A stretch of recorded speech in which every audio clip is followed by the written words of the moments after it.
คนหาเงินเก่งเจ้าแห้งอยากอยู่น้ำเขาโดนเจ้าแห้งอยากครอบครองไว้โดนคนบ่เป็นตาสแตกเราเจ้าอยากให้ไปไหนก็ไปคือก็คนอันหาเงินหาคำแบบนี้วะอยากไปแล้วไปแล้ว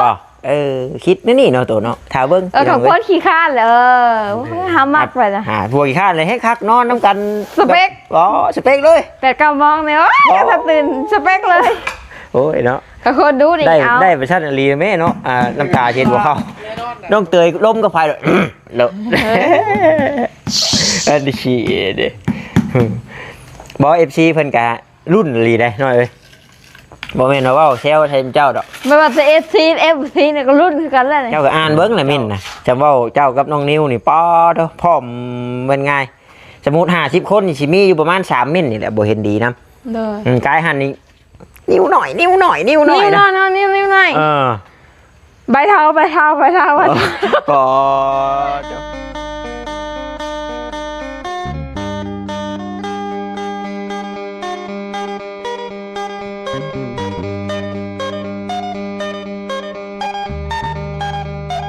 เอาได้หน่อยเลย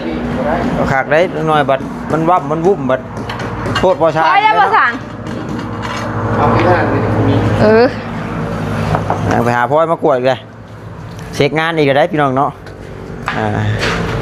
เก็บซีเองไว้โอ้ยไปชันได้เรื่องแล้วน้องน้อยเอ้ยชันเช็คซอยพอสร้างเพื่อนแน่บางที่เพื่อนมอเตเฮ็ดเพื่อนกับบ่ได้หาเคาะเบิ่งกับมีไปชันเนาะพี่น้องเนาะจังใดก็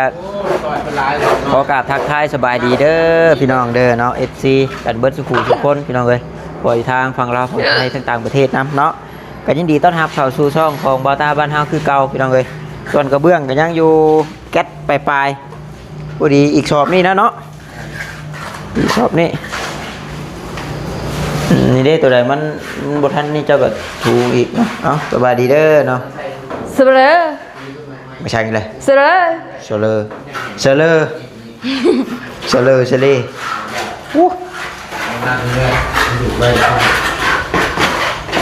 ค่อยๆหน่อยแบบ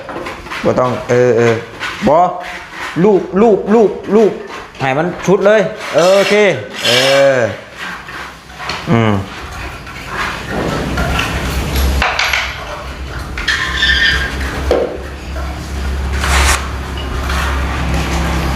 เบิดนี่พ่ออยู่ตีปูนะบัดนี่พ่อกันน้อยนึงนะเนาะไว้มันแข็งนะบ่สอบนี่คือเบ่งกันแท้นั่งอยู่เนาะเก็บคืนในร้านนี่โทษครับอย่าแนวบ่คือผงโอ้ควันแม่น่ะอย่าแนวจระเข้ของแท้หรือของปลอมสารวันอย่าแนวของแท้หรือของปลอมของปลอมแต่ของแค่มันลอยได้มันตีงได้นี่ละมันงับมือจะได้ป่ะใช่งับมือได้ของแท้นี่ทูนี่พวกน้ำบกแข็งนี่ป้าลูกผู้สั่งเห็ดเปื้อนแห้งแท้เวลาทำงานเราผู้สั่งบุกฉีจ่ายเงินเราดูบ่แล้วจ่ายเครื่องมึงเลยยังต้องปดเกือบใช่อีกเรื่องเนาะนี่น้ำแบบจีบ่ได้มันแข็งบ่ได้ออกได้พอสั่งว่านี่นะคือสูงว่าผู้สั่งอันนี้ขอล้มผมยังเลยนี่เด้อขออนุญาตเด้อพี่น้องเด้อได้ยันมีก้อนเฮนี่แบบที่น่ะเจ้าเอาเนี้ยถูรถนี่น่ะบ่แล้วบัดมันแข็งมันจับอะไรมันก็บ่อยากออกได้เนาะพอทางเนาะบ่ได้มันตะปูดเปรตที่น่ะนี่เห็นเนาะไปคิดได้ว่าทางเพิ่นสิเช็ดให้คักแน่หรือเพิ่นก็เฮ็ดเวียกเพิ่นแล้วเพิ่นย่าได้เวียกเพิ่นบ่ได้แม่นหน้าที่ถูเด้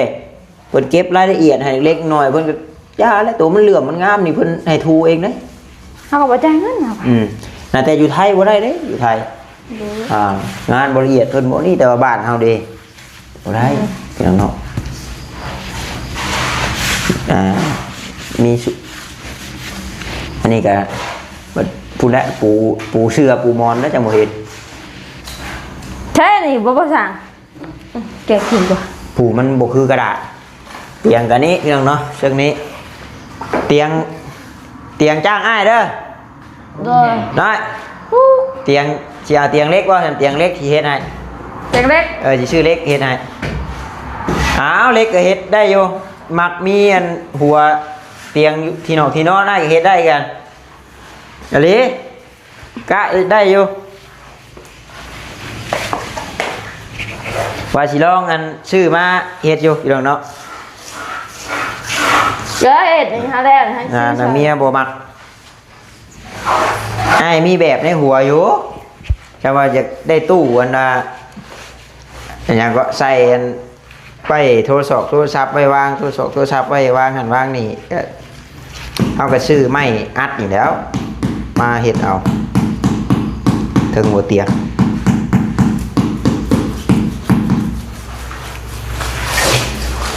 ใครเนี่ยแต่ว่าเห็ดหน้าแดดพี่น้องเนาะน้องปัดไส้ก็ลวงเมื่อก่อนแล้วเพิ่นเมื่อถามมันอุปกรณ์พี่น้องเนาะเช็ดให้มันทั่วเด้อกระโปดกระเปดนั่นมันนี่ ดู ได้เฮือนเจ้าได้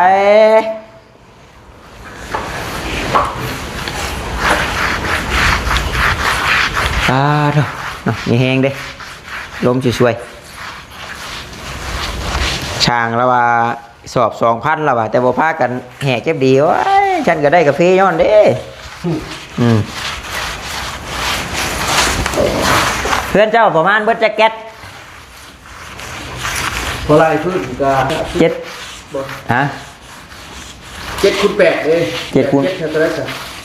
ะขึ้นไปแก๊สสิ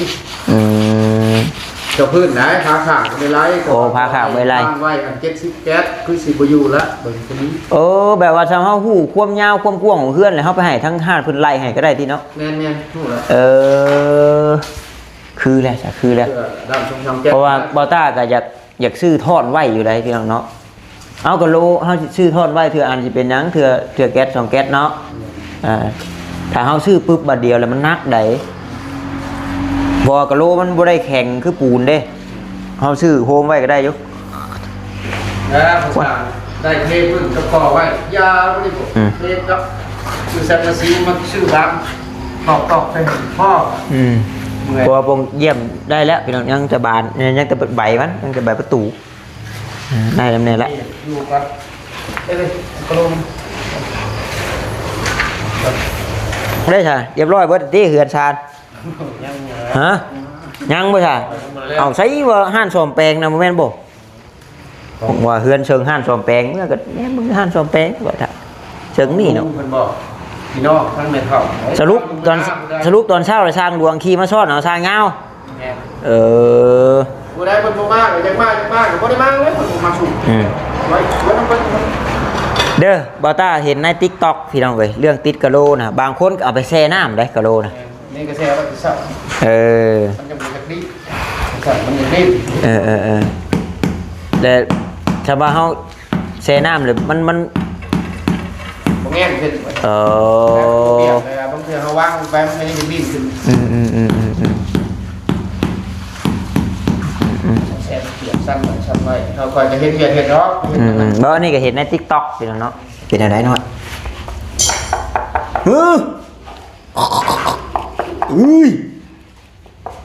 เสียงดังฟังชัดคนลุกยาวๆผ่านอุ่นลม แต่ว่ามันก็บ่แตกอยู่ดีเนาะ จักร มันจังเลยทีมันแข็งเลยแกะบ่ได้หรือเปล่าโอ้สังเกตได้โอ้ได้ทำเช็คนะต้องเช็คตอนมันยังอ่อนๆคือพอสร้างให้ผมเพราะว่าถ้าเฮามาตรวจพ่อตอนมันแข็งนี่แม่นบ่สามารถแก้ได้หมดทาง มันปูนหาโดนมันคนไร คอนไลน์นี่ทาง เพราะว่าเฮาต้องได้ทุบเลยได้พี่น้องเนาะถ้าเฮาแกะนะเพราะว่ามันแข็งเด้มันแข็งเลยใช่น้องน้อยเป็นแม่งก็ CEO บางคนได้เห็นเพิ่นเม่นมา ซีดีโอ เอา CEO บอกว่าแบบคือหัวหน้าแบบหัวหน้างานนะแบบหัวหน้าเช็คงานเช็คหยังนะบ่ต้าก็ว่าเป็นพี่น้องกันเนาะเอาแบบเช็คความเรียบร้อยของงานนี่แหละ โอ้เป็นหัวหน้าก็ เนาะบ่ได้แล้ว มันเหลื่อมๆแล้วนี่กับพ่อเอาแก้มถูอยู่เนาะเนาะน้ำบอลมันขาวๆที่กันนะเหลื่อมมากอยู่แต่ว่าคุณและปัญญามขี้ฝุ่นคุณและแดงคือลืดแล้ว เขาเพลาแล้วว่าทางก่อนถู บอ ไง น่าแต่ข้อดีนะคือหน้าเจ้ามันอยู่มันมีทางอันนี้แล้วถ้าใกล้กับทางแดงนี่โอ้ย อะไร อยากถูลงไปชำน้ำลมน้ำอีฝุ่นนั่นน่ะอันนี้แหละมันอยู่ทงหน้าเลยกับทางกันเป็นทางดำเลยเป็นทางถนนนี่แหละ เบอร์ บ่ายอยู่นั่งไทยลีเนาะคักเอือนเจ้าของส่งทูนั่นรถเนาะ โอ้สักเองได้ ชักเองบ่ไม่มีผู้ชักให้บ่ชัก นี่เลย ยันวะยันว่ามีผู้ชักให้เนาะ หาผู้มาสักบุ้ม เจ้าจะไปขึ้นเจ้าเอามาเฮงได้ชักเพิ่มเจ้าจะไปขึ้นอะไรไปหาผู้ชักกันส่งให้นะคือไอ้นี่ว่าวไทยเจ้าของแล้วกันเนี้ยแหละยังชักให้เห็นได้ใช่ใช่โอ้ว้ามีคอมีเซกแต่ละงานไล่ขีดท่านนะบอกข้ามดอกมันนี่เนาะเบิ่งเนาะ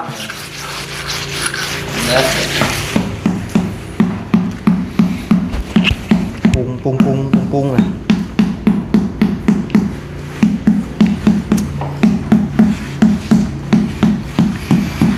อื่นกับแมนไล่เก็บขอบนะแต่ว่า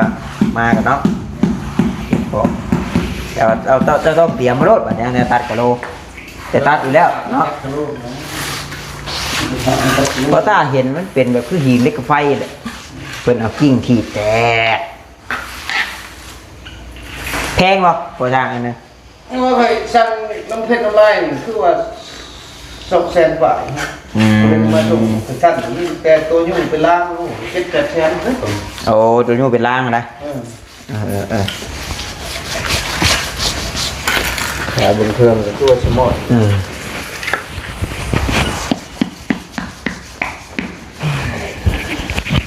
ยังเหลวอยู่ที่เขาเคาะซื้อโบจักเนาะมันเลยจักดิ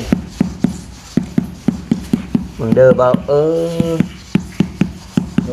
มีราคายืมให้บ่ของเขาให้โมมีบูจักเด้ออย่าว่าชั้นว่าซี่ดอกแต่ว่าจากที่เห็นประสบการณ์แต่ละคนเฮ็ดนำบ่คือกันเด้จากที่ว่าตาไปนี่บัดช่างอยู่เฮือนชาต้าน่ะแล้วเราติดปุ๊บนี่เราติดลงไปแล้วสิแกะขึ้นมาใหม่แต่ละแผ่นน่ะติดปั๊บลงไปแล้วก็เพิ่นเคาะแล้วเพิ่นสิแกะขึ้นมาใหม่อีกเพื่อเพิ่นสิเบิ่งหน้าปูนเด้บ่นั้นเป็นคุมบ่คุมนะและอันนั้น ครับนี่แต่เฮากดเบิ่งคันว่าน้ำมันออกมานี่แสดงว่าแม่นเป็นหู้แม่นบ่วิธีเช็คแต่ละคนบ่คือกันเนาะอันนี้เว้าตามที่ว่าเคยเห็นแต่ละช้างนะเฮ็ดบ่คือกันว่าเพิ่นติดปั๊บลงไปแล้วเพิ่นสิเลิกขึ้นมาใหม่เพิ่นก็สิเบิ่งช่องโหว่ของมันเด้ว่าปูนบ่นี้ถึงบ่ถึงเพิ่นก็สิเติมใช่ นี่ก็ลองแก้เบิ่งไอ้บ่ถึงแก้เบิ่งหายังได้เบิดหามันจะไปใช้ติก็ได้คือกันนั่นแหละคะแนนมันเข้าชั่วโมงเบิดนะมันมีอากาศเข่าเด้อากาศเท่าไหร่ของมันกระจับอากาศมันชนร้ายเขาว่างปูนบ่ได้นั่นแหละว่างปูนได้มันจะเป็นยังกับนี่แล้วนี่ก็พืชเฮานี่แหละเนาะบางรายกระพริบบางรายกระพริบต้องเสมอยังจะได้20%ก็คือจะว่าเอาตามหลักการมันนี่ก็สูงจักเช่นติดกระเบื้องเรือนแล้วแต่เจ้าของมันลอยเฮาก็เอาประมาณ2เซนก็พอแล้วมันปรับพื้นได้มันเพียงมัน2เซนเฮาเฮ็ดเป็นร่องคีบมาแปะใส่มันจังบ่เปลืองปูนแม่นเป็นความเพิ่นอยู่เพิ่นว่ามันใช้ปูนเยอะแต่ของแนวพื้นมันบ่ได้ระดับถ้าเจ้าสิไปเฮ็ดคือเพิ่นเว้าก็บ่ได้อีกผมก็เฮียงไปเฮียงมาทางไรมันสิเป็นดาวบ่เพิ่นยังว่าระวังน้ำไหลเข้าห้องมันเดือนน้อยๆเด้ไหลก็มันก็มีจากไหลแน่แหละพื้นมันบ่อันนี้ดีมีแต่พยายามปั๊บให้มันเสมอมีแต่พยายามติดให้มันต่ำๆข้างนอกเด้อข้างในให้มันสูงนี่ทั้งนี้ยันฝนสาดเข้าไปนะให้มันต่ำๆเรียบๆออกมาข้างนอกสิเดี๋ยวว่าบ่ต้าว่าเป็นอย่างชั้นจังซี่เด้อพี่น้องเนาะความคิดเอาว่ายันว่าสิดอกจะมันสูงนี่ยันมันไหลโหไปไหนโอ้เกี่ยงกันหืนเนาะมาบัดนี้เนาะยังไงยังไปคัดบ่ยังบ่ได้คัดอยู่บ่นี่ห้องเจ้าของได้เนี่ยห้องโตได้น้อยเอ้ยฮะยังไปคัดหมดแล้วเด้อ น้อยบัดที่ห้องเจ้าของรถนั่งตีตะหมอบตอกคาลีเนาะ ของเจ้าของเนาะเห็นได้มันสิงาม เด้อคัดแล้วคัดอีกเฮ้ยเดือดมากอาจารย์ความคิดของเจ้าถ้าคือ มันแล้วแบบเม็ดเช็ดหรือเจ้าหน้าที่โต๊ะแปลงอยู่บ่น กระถามว่าสิแต่งว่าแต่งเลย เช็ดเอาได้เอา แบบ จินตนาการเนาะ จำวัยรุ่นเขาฮิตนะใช้เพชรแสงสีนี้ นี่แล้วก็ชื่ออันสติ๊กเกอร์แบบสีชมพูแบบกาเมลนะ แล้วก็ชื่อว่าว้าวเบิ่งแมวในห้องอันนี้บ่โตเลมอนบ่หรือว่ากาแมวบ่ กาเมลสีชมพูขาวๆเลย แสดงว่าไปเบิ่งแมวอยู่ห้องน้องเลยเนาะ บ่เหมือนพอได้เขามาแล้วก็แมวอันนี้เลย นะ คิดตกแต่งประมาณนี้นะ ความคิดเพิ่นได้พี่น้องเนาะ เห็นดิ ธรรมดาพี่น้องเว้ยเอาคัดจากห้องเจ้าของได้นี่ว่าบ่ต้ากันนะเพิ่นเห็นเพิ่นพาถอดเกือบถอดน้ำบ่ต้าก็ได้เนาะ แล้วก็เหยียดใส่ เดี๋ยวเนาะ ใช่ละได้เสร็จได้ สองธงนี่พ่อบ่สร้างยานี่มันนี่พอแล้วเนาะสีขาวพี่น้องเว้ย ตัวนี้คือรูปประสาน ตัวนี้คือลูกเพิ่นว่าเอ้าแต่ว่าเด้อถามผู้ติดผู้ได้ให้กับบ่ฮู้เนาะ มันมาเสริมกันประธานได้แล้วก็จินตนาการก่อนละได้เพิ่นน่ะได้ตู้เสื้อผ้าโชว์หยังแล้วก็ติ้น TikTok เนาะหาเงินจาก TikTok อีกแม่มาแล้วพี่สาวเฮ็ดเอาเลยนั่นได้สิได้เงินยังเหลืออยู่6 7 8 9เหลือ9แผ่น9แผ่นปูนนี่ก็ประมาณครึ่งนึงนะเนาะประมาณครึ่งนึงฮะมื้ออื่นบ่มื้อนี้มีแต่เก็บรายละเอียดกับพ่อ มันเป็นชาย ยังไงใช่ต้องได้ฮอนใหม่แล้วเนาะฮะบ่พอบ่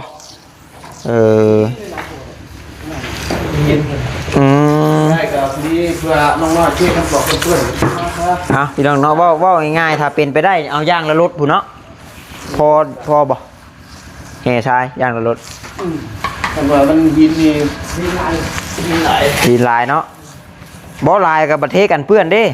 มันใช่ใดเนาะเอาย่างละรถผู้เนาะ แล้วเราตามมาเหยียดเพื่อนเลยนี่ว่า ว่า เสร็จ ดอกพี่น้อยใช้น่ะ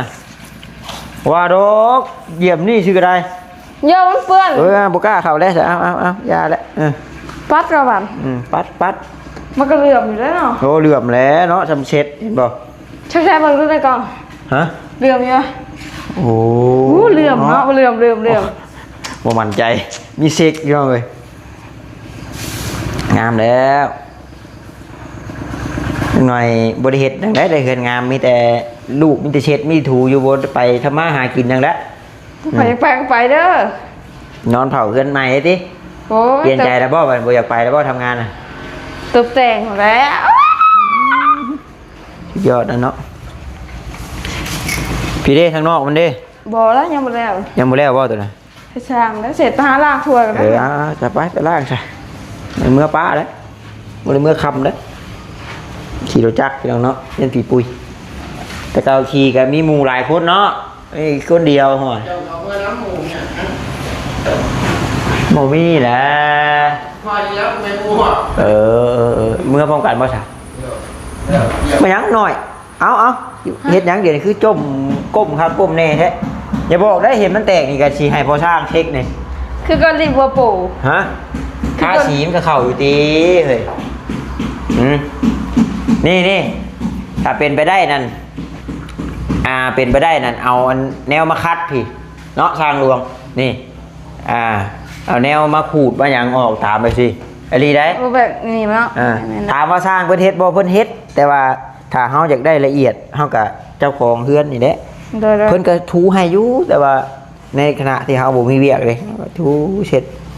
มืออื่นเนาะเริ่มเนาะมืออื่นเนาะเอาอีหลีได้หารแนวคาดบัตรเนี่ยให้คักบัตรเนี่ยเว้ยโอ้ได้การบ่เอาน้ำเนาะมาใส่ว้าคัดก่อนเนาะ มันฮักเราจะโทษนั่นแหละภาษา โอ้ยจำสิครับจำลำบากเลยเนาะจองละอีกเลย โอ้ยบ่ไหว ควันเอามันนี่ไปลง เขาหูดังหูดอยบ่ไหว ว่าล้างถ้วยผม อ๋อ ป้า ปบเลยบอกแล้วเช่นเพิ่นให้แล้วมาโชว์เพิ่นนี่ได้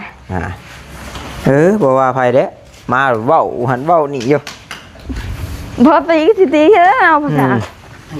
ล้างถ้วยก็เก็บกระสอบกระแสบคือเก่าแล้วผู้ไปโฮมไว้ผู้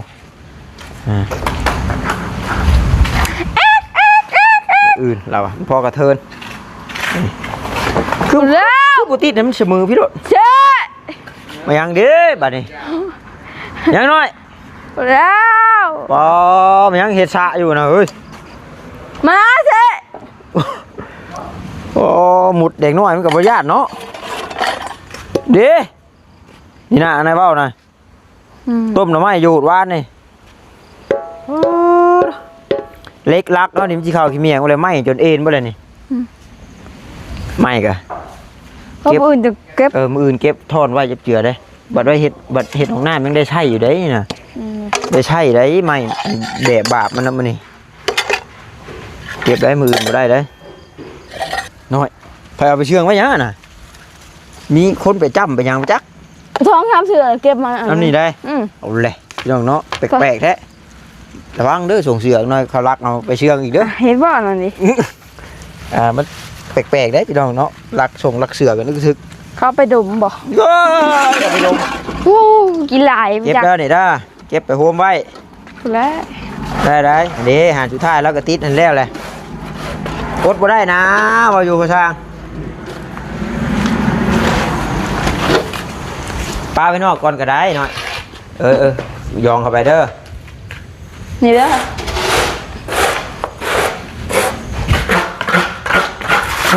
บ่มื้อนี้มันเห็นแสงแต่เพชรแหน่ก่อนนี่บ่มันบ่นี่ปานใดมันมืดคือวานเมื่อวานนี่บ่ว่ามืดว่ะ ว่า ได้ นี่ เนาะมือก่อนเนาะเมื่อวานนี่ก็มีแดดอยู่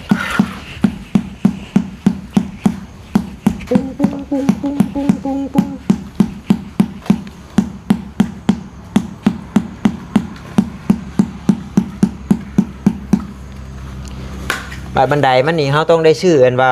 กระเบื้องตัวหยาบๆมันเลยเนาะก็โลเป็นอันซาๆนะสียังน้อยสีอันกระเบื้องบันได สีชมพู สีชมพูเอาคางได้ สีอัน เสียงนี่ก็เสียง บ่สี สีทนได้ สีทนได้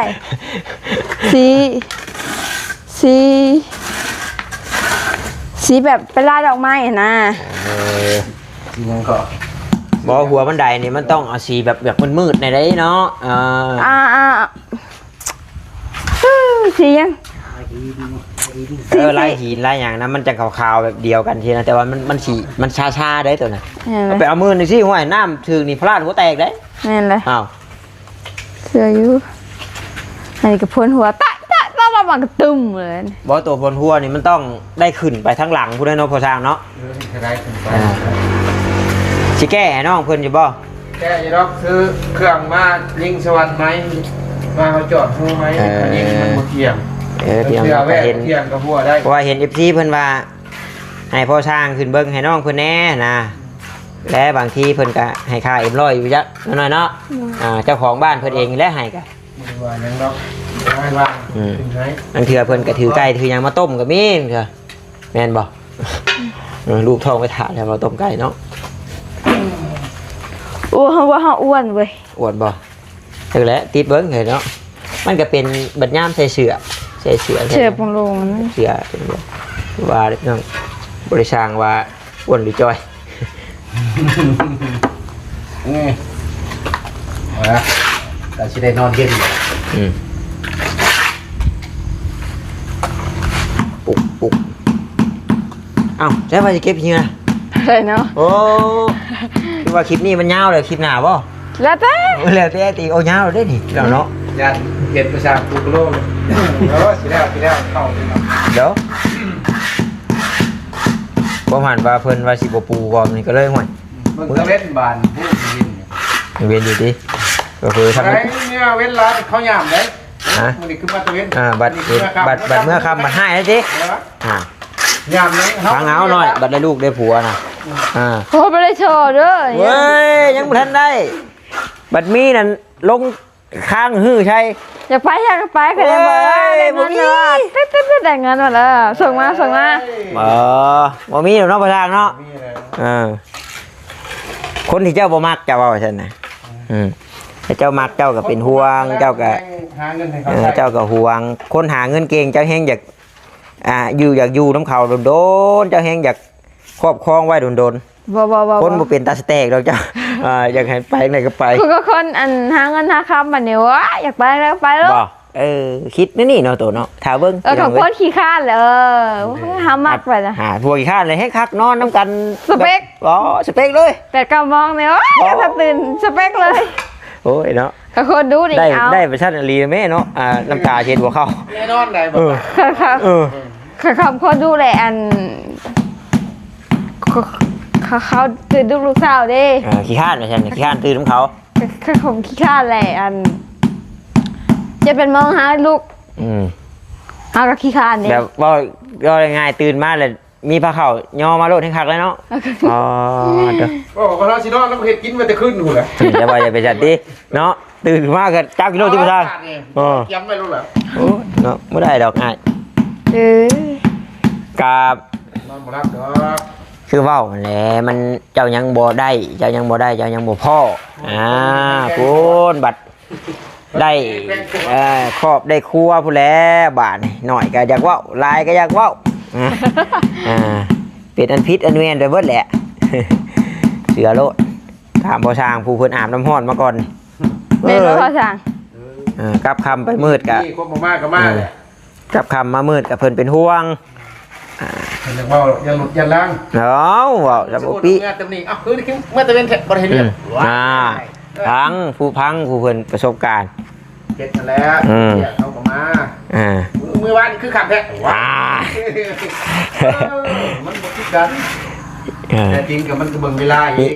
จะมีเมียต้องมีคนรายงานได้โตก็จะว่าบ่มีคนรายงานนี่จังว่ารายงานอยู่จักว้าบ่มีได้วันมื้อนั้นคือว่าน้องเตยล้มกับไฟแล้วอันนี้เด้บ่ FC เพิ่นก็รุ่นลีได้น้อยเอ้ยบ่แม่นว่าเซลไทยเจ้าดอกไม่ว่าจะ FC เนี่ยก็รุ่นคือกันแล้วนี่เจ้าเคยรุ่นกันบ่แบบถ้าเป็นไปได้นี่ถ้าว่าเพิ่นเปลี่ยนมาแบบมาครบลีก็สิกล้าครบอยู่บ่น้อยเอายังสิบ่กล้าเดี๋ยวโกแฮงยันว่าแบบเว้าแบบพอมี4ชั้นสิบ่ FC เพิ่นว่าเพิ่นพร้อมสนับสนุนนะแต่ว่าคบกับน้องนิ้วนี่งานแต่งนี่จักรางรถอย่าเว้าแล้วบ่ตาเนาะมันเว้าหลายบ่ยันพิษจุ่มเพิ่น2 คนเฮ็ดดีได้ซะแต่เพิ่นว่าพอดาวออกแล้วน้องน้อยนี่เนาะพอดาวออกอยู่เพิ่นว่าเดี๋ยวมากบ่เจ้าก็อ่านเบิ่งน่ะมิ้นน่ะจะเว้าเจ้ากับน้องนิ้วนี่ป้อเด้อพร้อมเป็นไงสมมุติ50 คนนี่สิมีอยู่ประมาณ3 มิ้นนี่แหละบ่เห็นดีนำเด้อกายหันนี่นิ้วหน่อยนะนิ้วหน่อยใบเท้าบ่เจ้าบ่จะกับเพิ่นเอิ้นมาก่อนก็ได้เพิ่นนั่นเด้เดี๋ยวนิ้วหน่อยนี่ใบเท้าอย่างเดียวเลยร่อยแท้โอ้ยเอาก่อนถามประชาไปหลุดก่อนบ่ได้แล้วประชาบ่ได้น้อยมันหลายนาทีได้คลิปนี่น่ะเนาะเอาจบคลิปทอดเว้าไปเลยสบายดีเอาจับดีเนาะวันนั้นเพิ่นอยากให้เจ้าเฮียนถ่ายคลิปเอาเดี๋ยวนะขึ้นยากขึ้นช้าเลยคลิปนี้ก็นี่ยาวพอสมควรว้าวจริงๆจังๆแน่เนาะว้าวคือคนชิบดเนี่ยสำหรับคลิปนี้ก็เนาะว่าเลยเนาะเอาว่าอย่างนี้สมมติว่ามันเป็นคลิปเจ้าช่องเจ้าสำหรับคลิปนี้ก็ยืดยาวพอสมควรแล้วเนาะพ่อแม่พี่น้องสำหรับคลิปนี้ก็น้องๆแล้วก็ทั้งพอสร้างทุกคนก็จบคลิปปิดคลิปสิได้แล้วเพราะว่าเวลาคนแล้วเอาจ้าเอาคัดประชาคัด แอคชั่น คลิปนี้ก็อัน เวลามันก็ยาวพอสมควรแล้วเนาะ โอ้จ้ามัน คัด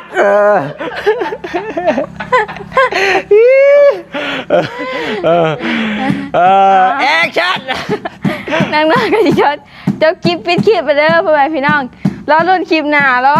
เบิ่งรอชมคลิปหน้าไปแล้วสำหรับคลิปนี้ลาแล้วสบายดี โอ้ยพี่น้องเนาะอันนั้นฉันจบบ่มาใช่เอาไว้แล้วเดี๋ยวส่วนเฮียส่วนซ้ายคลิปต่อไปเก็บเครื่องของน้ำนี่เมื่อพี่น้องเนาะโอเคพี่น้องเนาะเพิ่นจบให้เด้อพี่น้องเด้อเบิ่งชมให้เพิ่นแน่พี่น้องเอาสบายดีฉันบ๊ายบายบ่มีหมู่มาเนาะพี่น้องเนาะก็พอได้หยอกกันน้ำนี่แหละพี่น้องเอ้ย